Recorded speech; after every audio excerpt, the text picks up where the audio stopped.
Bonjour, bienvenue sur ma chaîne YouTube. Aujourd'hui, c'est une nouvelle étape sur le chantier, qui je vous rappelle est un chantier de rénovation d'une maison d'à peu près des années 1900. Donc c'est une nouvelle étape dans le chantier après la dépose de la poutre que vous avez vue dans la dernière vidéo et la dépose des solives.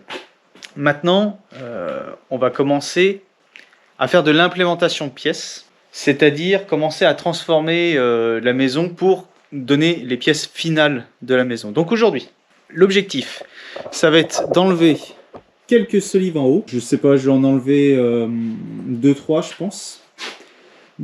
Tout simplement pour faire après de l'étayage pour supporter le torchis de ce mur. Pour pouvoir faire après l'ouverture ici qui fera à quelque chose près 1,70 m de passage sur 2,10 m, 2,15 m de haut. Donc voilà, voilà ce que j'aimerais bien faire aujourd'hui. En fait, cette vidéo sera dédiée à l'ouverture de ce mur-là. Donc je ne sais pas combien de temps elle va durer, je ne sais pas combien de temps ça va me durer non plus à faire, mais j'aimerais bien que cette semaine j'arrive au moins à faire l'encadrement et le linteau béton. Ce serait bien et comme ça on clôturerait la vidéo sur un petit truc comme ça pourrait être sympa. Donc voilà l'objectif de la vidéo. Donc je vais me changer et puis on va commencer tout doucement mais efficacement, j'ai envie de dire. Allez, c'est parti. Bon, changement de programme. Normalement je devais enlever les solives là en haut pour faire de l'étayage, mais en fait je me suis rendu compte que ça allait être un peu compliqué avec juste une échelle. Il me faudrait soit un escabeau, soit un petit échafaudage. Du coup, je vais prendre les chevrons qu'il y avait dans la chambre en haut pour faire le support de bardage, là, de bardage bois. Donc je pense que ce sera même beaucoup plus solide, comme ça devrait être beaucoup mieux. Bon, il faut que je vire le tas de merde aussi, ça je n'y avais pas pensé. Mais si je vire pas ça, je vais t'emmerder. Je vais pas avoir beaucoup de place pour bosser sinon. Bon allez, je fais ça. Et puis bazou après.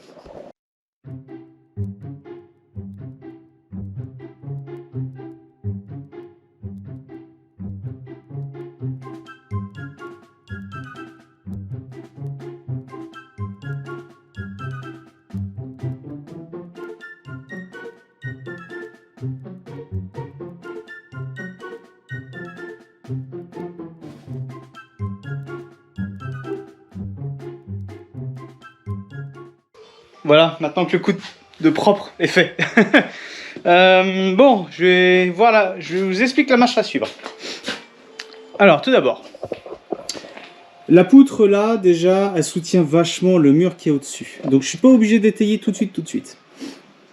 L'idée, c'est que normalement, sur mon plan, mon ouverture se situe par rapport à ce mur-là à 63 cm. Donc, ça arrive à quelque chose près ici.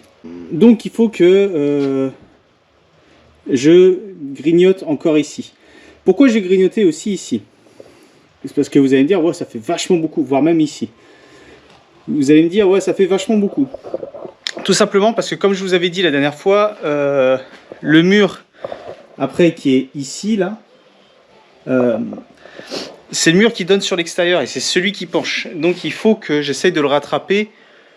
Déjà même sans les croix et les tirants. J'essaie déjà de le rattraper comme ça. Donc ce que je vais faire, c'est que je vais gratter beaucoup plus que prévu.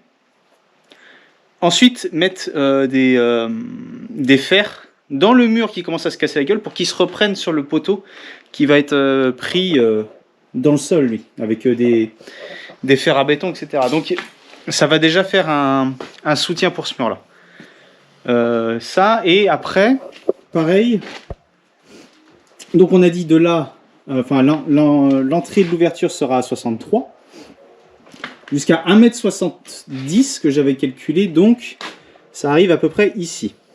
Après vous allez me dire, oui mais il y a ça après, et ça fait pas beaucoup d'espace entre la trémie de la porte, enfin l'ouverture de la porte, et puis après le haut du poteau. En fait moi ce que je vais faire, c'est que ici le linteau, je vais le continuer jusque là. Jusqu'à l'ouverture de la porte, pour pouvoir laisser des fers à dépasser en attente, pour pouvoir faire une base propre et solide parce que je vais enlever ce qu'il y a en dessous là. Donc faire une base propre et solide pour après que les haches se tiennent dessus. Oui, pour que les haches se tiennent correctement dessus et pour que là, il n'y ait pas un point de fragilité. Donc voilà. Donc au final, ça va faire une belle ouverture, hein. Enfin ça va faire un beau linteau au béton, enfin un beau entre guillemets, hein. Moi je suis pas trop fan, j'aurais préféré utiliser du bois, mais bon c'est comme ça. Donc ça va faire un beau laton béton pour pouvoir supporter le futur tyran après qui ira sur le mur extérieur. Et pour supporter les deux HEA qu'il y aura là. Parce que oui, il y aura deux HEA du coup. Il y en a un pour le futur plancher de la chambre. Et il y en a un pour ce plancher-là. Encore une fois, c'est en gros. Hein. Faut que... Moi, j'ai fait des plans, mais il faut s'adapter après à ce qu'il y a vraiment en réalité. Parce que pour un peu, ça va se casser la gueule. Et je serais obligé de faire autrement. Donc voilà, je commence à enlever un peu les pierres ici. Parce que comme je vous ai dit encore une fois, ça sert de linteau. Donc il n'y a aucune raison que ça bouge. Donc j'enlève des pierres qui sont ici, je vais les garder, je vais les mettre à l'extérieur sur une bâche. Et puis voilà, ce sera déjà un bon truc pour aujourd'hui. Et après, je ferai les perçages en haut dans le torchis pour mettre les bois pour l'étaiement. Allez, c'est parti!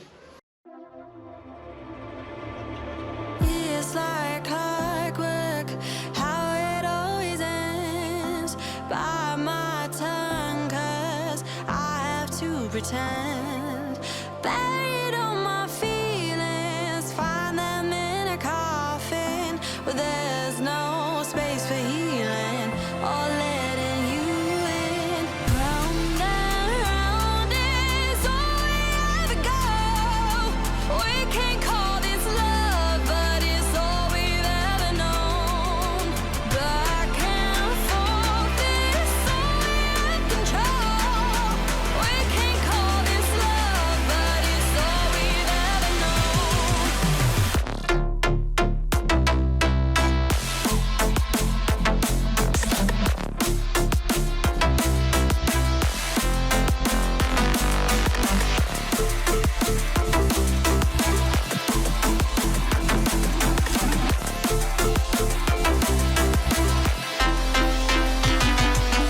I've been hurting for quite some time. Words keep falling between the lines. I hear you cry, but what am I to do when I feel just as numb as you?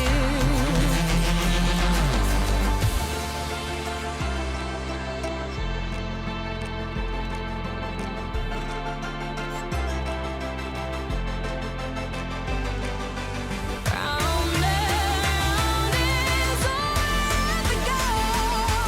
We can't call this love, but it's all we've ever known.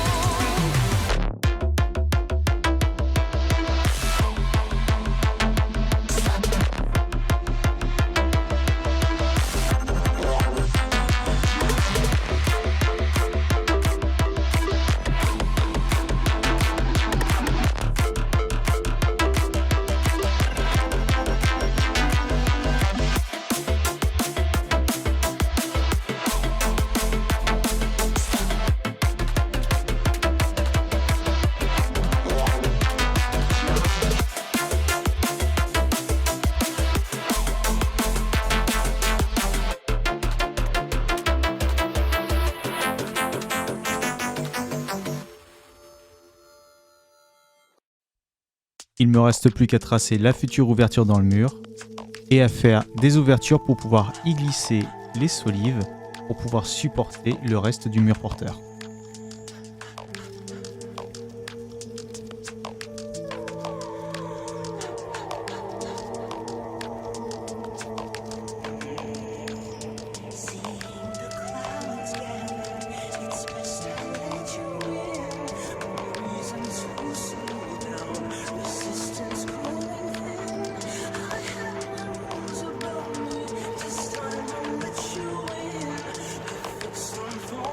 It could be hell coming down, let it melt and soak into my skin.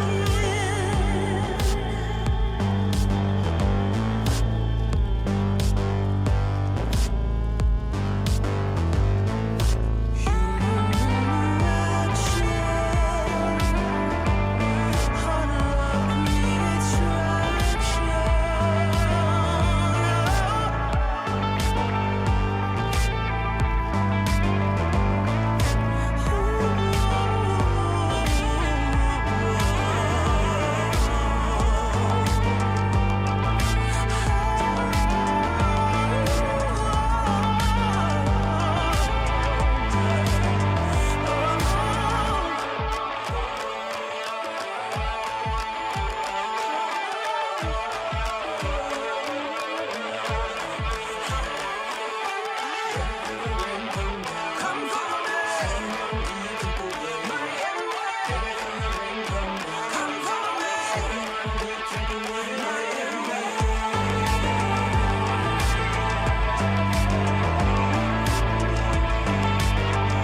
Bon, voilà, l'étayage vient d'être fini. On en a chié. J'ai eu de l'aide de mon père. Donc voilà comment ça se présente. Donc on a fait au mieux. Hein. Au départ, on voulait mettre une planche pour soutenir tous les chevrons et toutes les solives pour mettre le moins d'étais possible. Mais au final, ça a été un bordel. Puisque en fait, il n'y a pas un chevron ou une solive qui a la même hauteur. Donc voilà, c'est le point négatif avec la terre. C'est que ouais, il y a rien qui est à la même hauteur. Hop là, on va aller voir de l'autre côté. Oh putain, la poussière. Je ferme là. Donc voilà. Voilà comment ça se présente de ce côté-là. Donc là, à quelque chose près, ici, on doit être à 2,70 m de haut pour l'étayage. Ah oui, d'accord, c'est ça qu'il me disait. Je suis vachement en biais. Bah ouais, il n'avait pas le choix. Non, il n'avait pas le choix de se mettre en biais parce que, oui, il y a l'arrivée d'eau juste ici. Bon, ça devrait le faire. Comme dit là-haut, en fait, comme on disait, là-haut, il n'y a pas trop de terre à soutenir. C'est la partie la plus fine, on va dire. Donc voilà, ça, putain, j'aurais pas cru, mais une après-midi pour faire ça. Le temps de creuser la terre, parce que la terre, là où qu'on creuse pour mettre les solives et tout, ça fait 50 cm, je crois, à quelque chose près. Une connerie du genre. Donc c'est vachement épais, et puis c'est très compact. Puis pour faire quelque chose de droit, c'est chiant, parce que c'est pas comme les parpaings où, en fait, tu casses une partie du parpaing et tu vas être plus ou moins droit. Tu peux pas aller trop en travers, trop en biais, puisque tu vas tomber sur le plat du parpaing. Tandis que là, avec la terre, c'est pas le cas, quoi. Tu peux très vite partir en biais. De toute façon, là, comme ici, ça se voit bien. Hein. Vous voyez, tout est en biais. Hein. Mais bon, pas le choix. De toute façon, ça tiendra. À mon avis, il n'y a aucun souci là-dessus. Ça tiendra. C'est juste que ça fait pas très pro, quoi. Parce que j'en vois là, il y en a un qui pique vers moi, l'autre il remonte. Il y en a encore un autre qui pique. Les deux derniers sont à peu près droits. Ça fait pas terrible. Bon bref, du coup, moi j'attends les gens qui doivent venir récupérer le Fermacell là. Vous savez les sacs ici et là. Il y a du monde qui doit venir les récupérer. Donc en attendant, je vais continuer à enlever un peu de pierre et puis on va avancer comme ça. Je vous reprends quand on va faire les coffrages béton et tout, parce que là, on va enlever de la pierre, c'est bon, vous avez vu. Hein. Maintenant, ce qui va être le plus intéressant, ça va être le coffrage. Donc on se retrouve au moment du coffrage. Mais avant le coffrage, il faut s'occuper du torchis et bien sûr des cadres des ferrailles. Sur la vidéo, comme ça a l'air simple de s'occuper du torchis, mais croyez-moi, quand vous avez 60 cm de terre compactée, c'est une autre histoire. Maybe I'm an alien. Must be something heaven sent. Payback for the love I spent.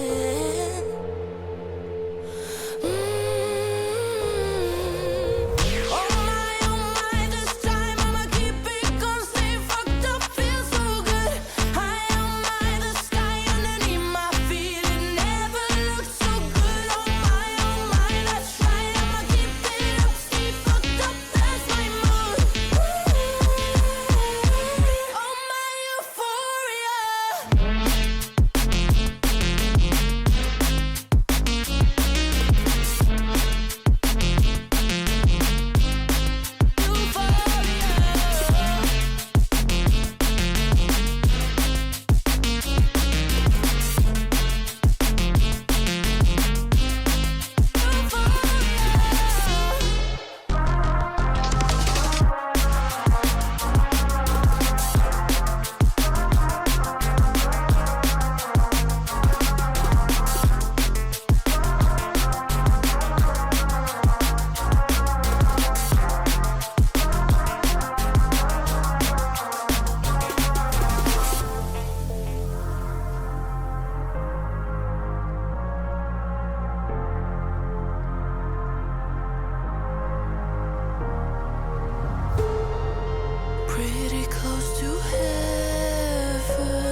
Et regardez-moi ce moment de solitude où je perds mon torsadeur de fil que je viens de poser il y a littéralement 10 secondes quand même.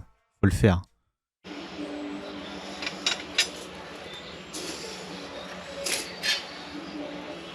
Merde. Bah.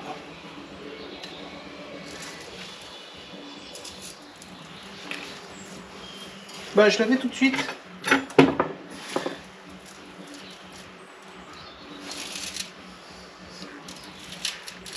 Bah.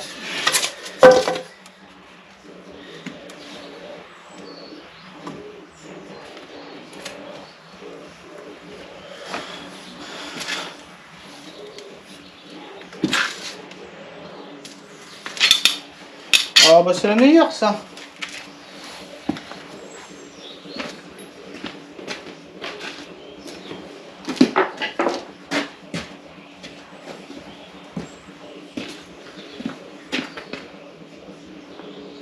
Bon, ça y est, coffrage est fait. Attendez, hop, 30 secondes. Fermez-la. Bon, oui, alors le coffrage est fait. Enfin, les coffrages sont faits. C'est les bases des poteaux hein, qui sont faits. Donc il y a celui-là, là, où j'ai mis deux ferrailles dedans en plus pour maintenir et pour que ce soit à peu près droit avec de la mousse expansive un peu partout. Alors là j'ai changé de technique parce que à l'origine vous m'avez vu mettre un bois, mais j'ai décidé de mettre une mousse directement avec scellée à la mousse expansive. Tout simplement parce que comme mon mur, ah bah vous n'allez pas voir, il fait trop noir. Comme mon mur en dessous, il est pas très droit. En fait, il fait un peu le diagonal comme ça. Je me retrouve avec une épaisseur de béton fini qui sera plus fine en bas que en haut. Donc j'ai mis une mousse comme ça, je l'ai gratté en biais et pour que ça aille un peu plus partout. Mais ce sera pas trop gênant après puisque cette partie-là elle sera coulée aussi. Donc j'aurai juste à percer et puis fixer à la cheville chimique les fers et puis ça va être bon. Pour l'instant, c'est juste pour donner la base, on va dire, des poteaux pour pouvoir mettre les planches de coffrage propres dessus, qui soient à peu près d'équerre et de niveau, avec la cote finale. D'ailleurs, en parlant de cote finale, normalement, j'avais prévu une ouverture de 170 et du coup, bah, elle fera 5 cm de moins, elle fera 165. Parce que toujours pareil avec ce poteau là du coup ça aurait été le bordel si j'aurais mis à 170 là en bas là, ça aurait fait beaucoup trop fin du coup. Même si après techniquement une fois que c'est coulé c'est bon, mais là autrement ça aurait été trop fin. Bon, moi je vais faire une micro pause parce que là il est 13h je crois. Je suis sur le chantier depuis 9h, donc je vais faire une micro pause de 5-10 minutes. Et après bah on va couler. On va couler les bases des poteaux en béton. Allez, à tout de suite, c'est parti.